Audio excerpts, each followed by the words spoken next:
Hello good people, let me hope you're doing well. In today's video, I would like us to share briefly about leg ulcers in people living with sickle cell disease.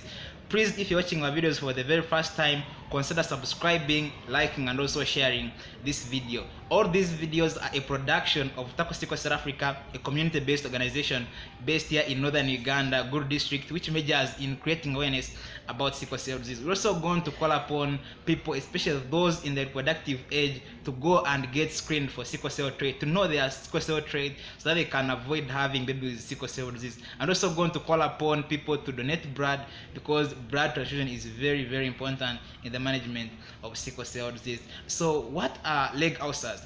In people living with sickle cell disease, this is one of the most embarrassing signs, and it presents as big chronic wounds, especially on the ankles of the legs. The major cause of these leg ulcers is due to the persistent lack of oxygen in those cells which are in the extremities.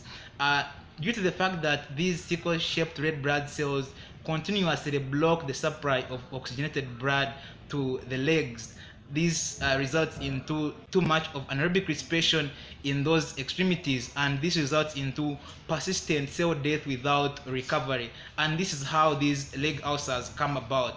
Another cause of these leg ulcers is that people living with sickle cell disease are continuously bedridden in hospitals, and these ones now come in as pressure sores, can also at one point result into these leg ulcers which cannot be able to heal very fast.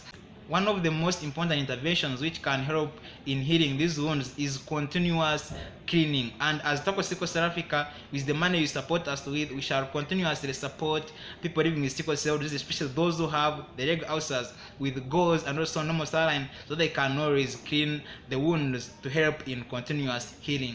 I would like to thank you so much for the continuous support you are giving unto us. We have a lot of projects in the pipeline, and we shall always be updating you on each and everything we do so that we can continue to pursue this sickle cell free generation. I thank you so much for being with us on this pursuit of a sickle cell free generation. I know together we shall be able to achieve it.